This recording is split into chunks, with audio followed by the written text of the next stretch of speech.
बड़े ध्यान से देखें।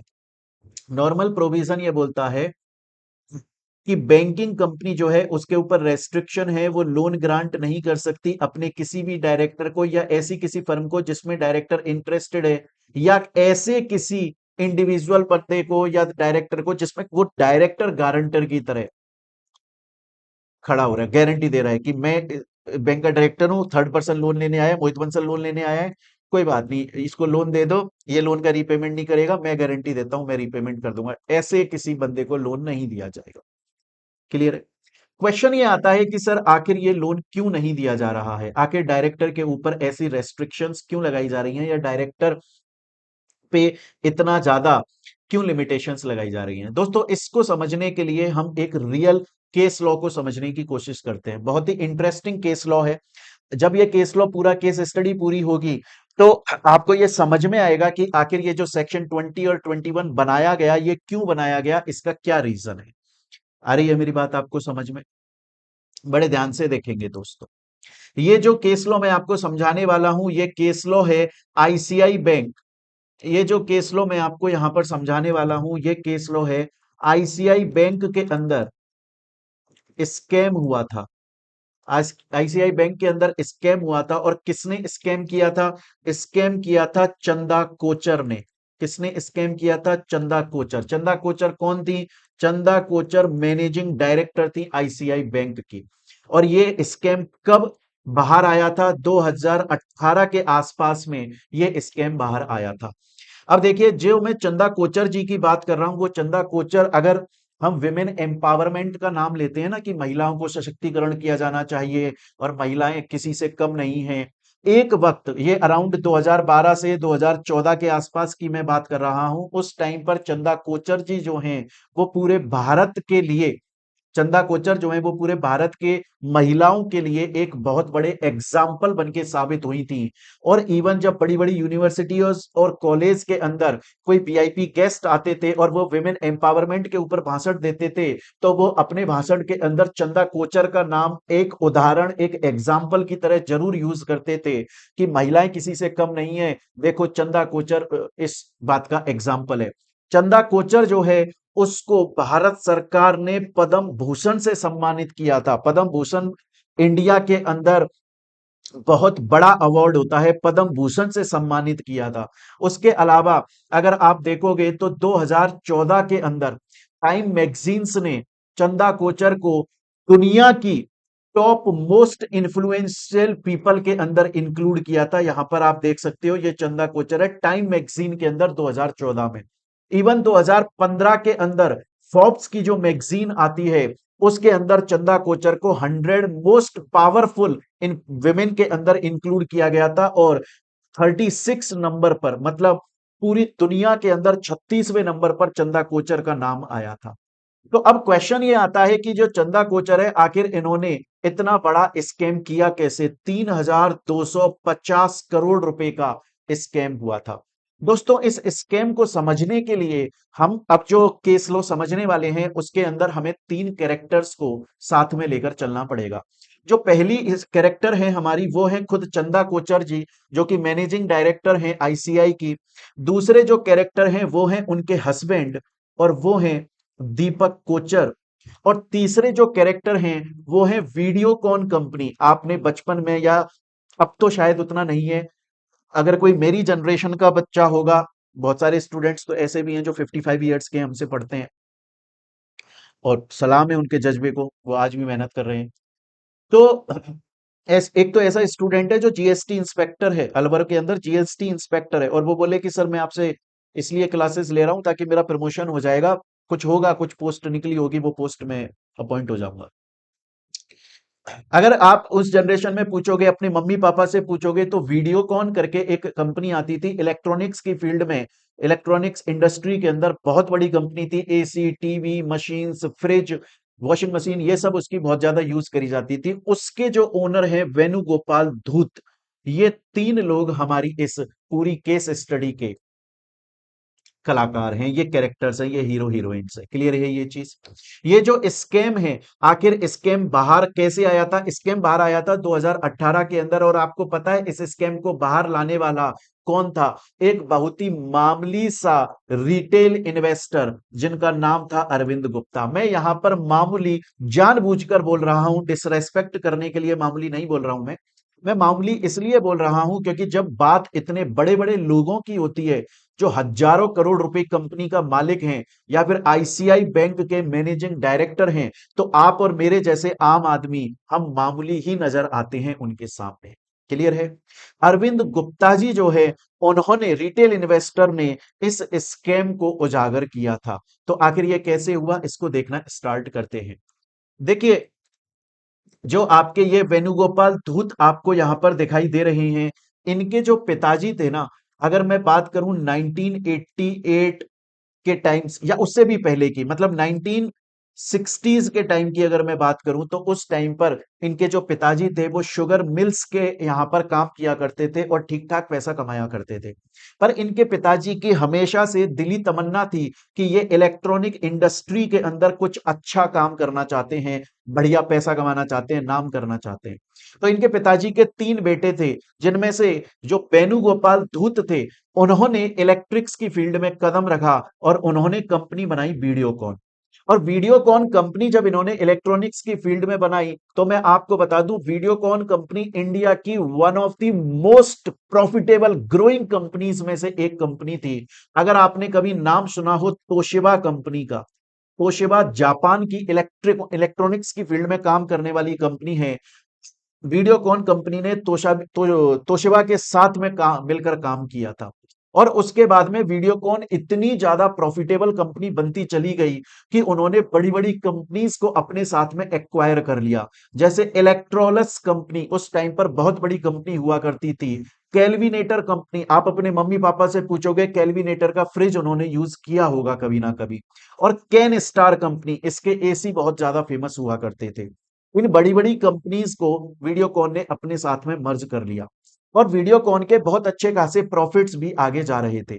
लेकिन फिर वेणुगोपाल धूत जो हैं, उनको ये लगा कि यार मुझे सिर्फ इलेक्ट्रॉनिक्स की फील्ड में काम नहीं करना, बल्कि मुझे अलग अलग फील्ड में जाना है, बहुत सारी फील्ड से मुझे पैसा कमाना है। और सबसे पहले इनकी नजर में जो आई वो आई ऑयल एंड गैस फील्ड। इन्होंने बोला कि यार मेरे को ऑयल एंड गैस फील्ड से पैसा कमाना है। इवन वेणुगोपाल धूत ने ये तक बोल दिया कि जो इलेक्ट्रॉनिक्स फील्ड है ना, उससे हमारा सिर्फ 20% पैसा, टोटल कमाई का 20% अगर इलेक्ट्रॉनिक से आ रहा है तो ठीक है, ऑयल एंड गैस गैस से 80% पैसा आना चाहिए। मतलब अगर आपको ये याद हो और अगर आपको पता हो, अनिल अंबानी जो है, रिलायंस जो अनिल अंबानी के पास में, उसका भी जो गिरना स्टार्ट हुआ था, है ना, ब्रेकडाउन वहां से, यही वहीं से स्टार्ट हुआ था जब उसने भी ऑयल एंड गैस फील्ड और बड़ी बड़ी सेक्टर्स के अंदर इन्वेस्टमेंट करना स्टार्ट किया। क्या हुआ, वेणुगोपाल धूत जो है उसने बोला ऑयल एंड गैस फील्ड से मुझे कम से कम 80% पैसा कमाना है। उसके लिए उन्होंने बड़े बड़े लोन्स लिए, और इतने ज्यादा उन्होंने लोन ले लिए कि वो लोन का अमाउंट तो छोड़ो, मूल प्रिंसिपल अमाउंट तो छोड़ो, वो इंटरेस्ट तक रीपे नहीं कर पा रहे थे, ब्याज तक नहीं दे पा रहे थे। लेकिन फिर भी उन्होंने ऑयल एंड गैस फील्ड को कैसे ना कैसे करके ऑपरेट किया, और कहीं हद तक ये उसको प्रॉफिटेबल के अंदर भी लेकर आ गए, ठीक ठाक प्रॉफिट होने लगा। लेकिन उस टाइम पर टेलीकॉम सेक्टर जो है वो एक हॉट मार्केट बन गया, मतलब टेलीकॉम के अंदर नई नई कंपनीज आने लगी, अलग अलग कंपनीज आने लग गई। तो वेणुगोपाल धूत जो है उनको भी लगा कि यार मैं भी टेलीकॉम सेक्टर के अंदर काम करूं, और इन्होंने लाइसेंस ले लिए, अपनी 21 लाइसेंसेस ले लिए अलग अलग कंपनीज बनाकर। लेकिन फिर आपको याद होगा 2G स्पेक्ट्रम घोटाला सामने आ गया। जैसे ही 2G स्पेक्ट्रम घोटाला सामने आया, तो गवर्नमेंट ने काफी सारी टेलीकॉम कंपनीज के लाइसेंस को रद्द कर दिया। उसमें वेणुगोपाल धूत की 21 कंपनियां थी, टेलीकॉम कंपनी, जिनके इनके लाइसेंस रद्द हो गए। जैसे ही इनके लाइसेंस रद्द हुए, तो इनको बहुत बड़ा झटका लगा, सडन फाइनेंशियल अटैक लगा। और इन्होंने और भी काफी सारे इंडस्ट्रीज के अंदर अपने बिजनेसेस ओपन किए हुए थे, वहां सब जगह से उनके लॉसेस हो रहे थे।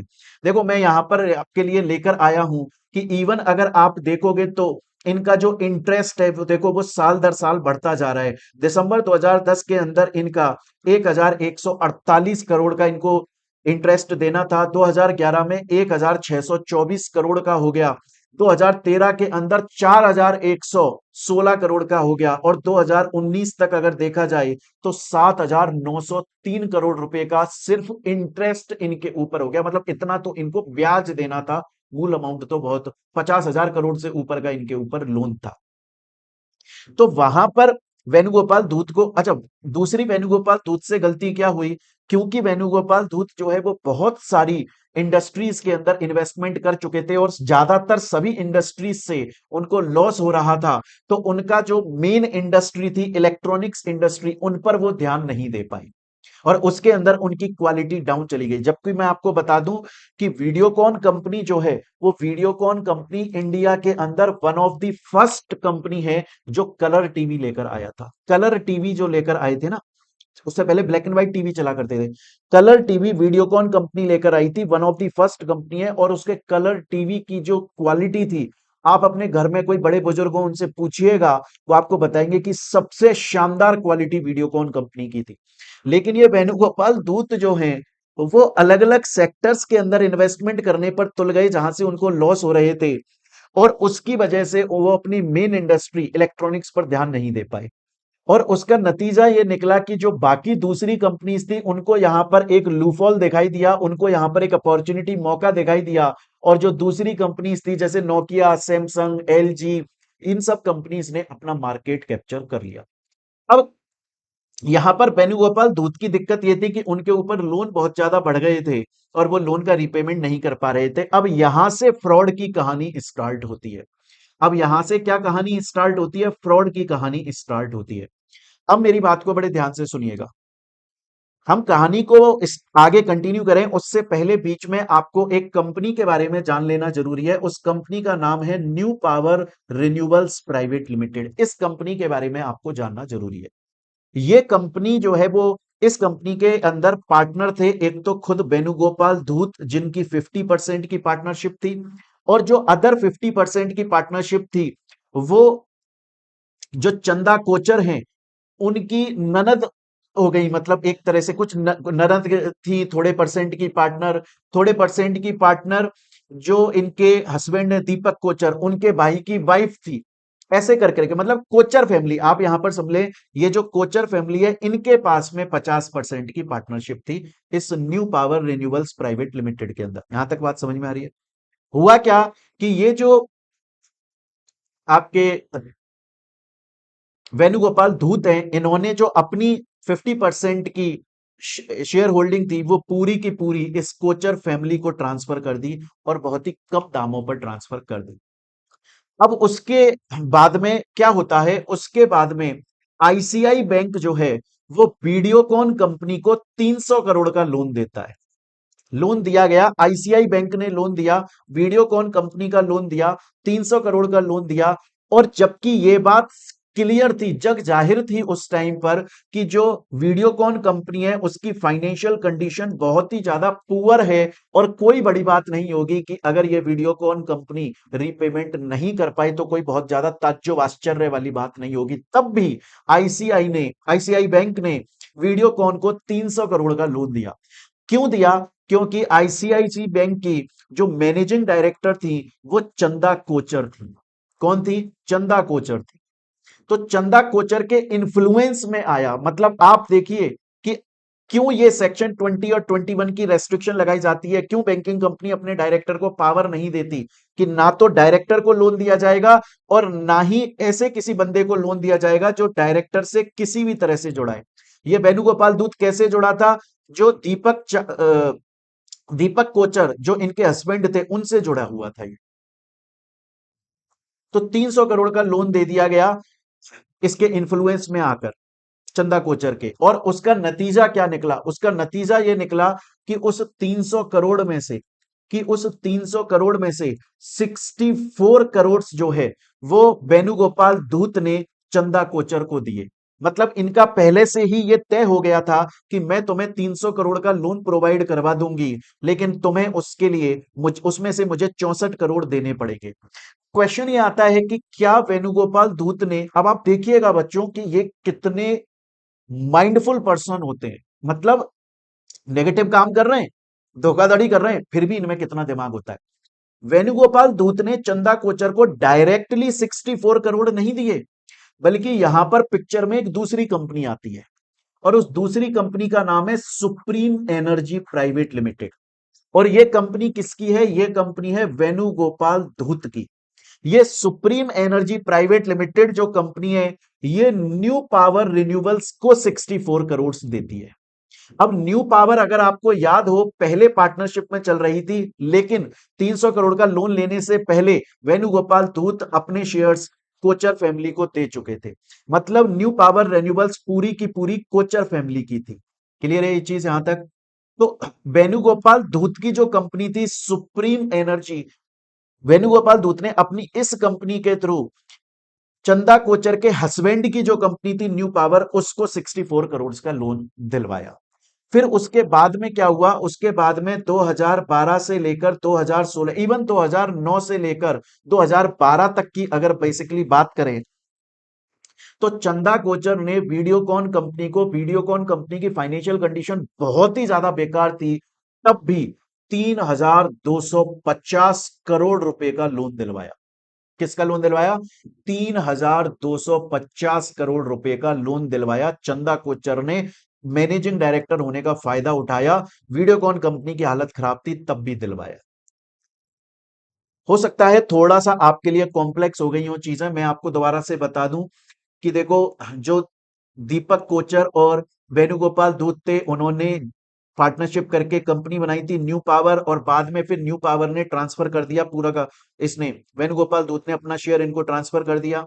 फिर 300 करोड़ का लोन मिला, तो फिर वेणुगोपाल ने क्या किया? अपनी जो कंपनी थी सुप्रीम कंपनी, उससे इस न्यू पावर को 64 करोड़ रुपए दिए। उसके बाद में चंदा कोचर ने 3,250 करोड़ रुपए का लोन दिलवाया वीडियोकॉन कंपनी को। जैसे ही ये लोन दिलवाया, तो उससे क्या हुआ कि वेणुगोपाल धूत जो हैं, उन्होंने इनाम या रिश्वत के नाम पे एक तो बहुत ही शानदार रेजिडेंशियल फ्लैट चंदा कोचर को दिया, और जो इनकी कंपनी थी ना सुप्रीम एनर्जी जो कंपनी थी, वो सुप्रीम एनर्जी कंपनी जो है, वो भी चंदा कोचर के हस्बैंड के नाम पर आ गई। ये 3,250 करोड़ रुपए लोन दिलवाने की रिश्वत इनको मिली। क्लियर है? अब यहां पिक्चर में आते हैं, अभी तक तो ये स्कैम, ये फ्रॉड मैंने आपको समझाया। क्वेश्चन ये आता है कि सर आखिर ये स्कैम बाहर कैसे निकला? अब पिक्चर में आते हैं अरविंद गुप्ता जी। अरविंद गुप्ता जी 2016 के अंदर ऑनलाइन अपने ब्लॉग्स लिखा करते थे। ब्लॉग्स वो वाले ये वीलॉग्स नहीं है जो यूट्यूब पर आप देखते हो, जो सौरभ जोशी जो है वो, हाँ जी मैंने पेंट पहन लिया, वो सब नहीं है। ये प्रॉपरली ऑनलाइन ब्लॉग्स लिखा करते थे, गूगल पर जाकर सब जगह पर। और जहां पर इन्होंने ये क्लेम किया कि आईसीआई कंपनी, आईसीआई बैंक ने वीडियोकॉन को 3,250 करोड़ का लोन दिया है, ये पता होते हुए कि वीडियोकॉन की हालत बहुत ज्यादा खराब है। लेकिन अरविंद गुप्ता जी की बात को किसी ने सीरियसली नहीं लिया है, उनकी बात पर किसी ने ध्यान नहीं दिया, इसीलिए मैंने बोला था मामूली आदमी। इवन आपको पता है इन्होंने पीएमओ, प्राइम मिनिस्टर ऑफिस के अंदर भी पत्र लिखा, नोटिस लिखा, इवन उन्होंने उस वक्त के फाइनेंशियल मिनिस्टर को भी पत्र लिखा, लेकिन इनकी बात पर कोई ध्यान नहीं दिया गया। इन्होंने 2016 में यह कदम उठाया, 2016 निकल गया, 2017 निकल गया, कोई मतलब नहीं बना। 2018 के अंदर एक दूसरा रिटेल इन्वेस्टर था, उसने, यहां पर हम उसको विसिल ब्लोअर बोल रहे हैं क्योंकि नाम डिस्क्लोज नहीं करना है, तो उसने भी सेम बात बोली कि आईसीआई बैंक ने गलत तरीके से वीडियोकॉन कंपनी को 3,250 करोड़ रुपए का लोन दिया है। ये बात जब चंदा कोचर के कानों में जाने लगी, तो चंदा कोचर को एक बात समझ में आ गई कि अब कहीं ना कहीं उसका ये भांडा फूटने वाला है। तो चंदा कोचर ने क्या किया? चंदा कोचर ने प्रीमेच्योर टर्मिनेशन ले लिया, सॉरी, प्रीमेच्योर रिजाइन कर दिया कि मैं जो है मैं रिटायरमेंट ले रही हूं। और आईसीआई जो बैंक था, उसने इसके रिटायरमेंट को भी एक्सेप्ट कर लिया। आईसीआई जो बैंक था, उसने इसके रिटायरमेंट को भी एक्सेप्ट कर लिया। आ रही है मेरी बात यहां तक समझ में? और इसके रिटायरमेंट को एक्सेप्ट करके, इसके रिटायरमेंट को एक्सेप्ट करके आईसीआई बैंक ने यह बोला कि हम आपको काफी सारे रिटायरमेंट बेनिफिट्स भी प्रोवाइड करेंगे। लेकिन जैसे ही यह मुद्दा बढ़ने लगा, और उस वक्त तक भी ना इस केस की स्पीड जो है, सॉल्व करने की स्पीड बहुत धीरे चल रही थी। लेकिन इंडियन गवर्नमेंट ने और ईडी को सीबीआई को और ईडी को इनके पीछे लगा दिया। और जैसे ही इनके पीछे लगाया तो इनकी रिपोर्ट आई, जिसके अंदर ये सीबीआई की रिपोर्ट में क्लियर हुआ कि जी हाँ, चंदा कोचर जी ने अपने इन्फ्लुएंस में आके इलीगल तरीके से वीडियोकॉन कंपनी को इतना बड़ा लोन दिलवाया है। तो आईसीआई बैंक ने उनका जो रिटायरमेंट था उसको कैंसिल कर दिया और उनको टर्मिनेट कर दिया। बोला अब आप यहां से टर्मिनेट होते हैं, और जो भी आपको रिटायरमेंट बेनिफिट्स दिए गए हैं, आपके सभी रिटायरमेंट बेनिफिट्स यहां पर कैंसिल होते हैं।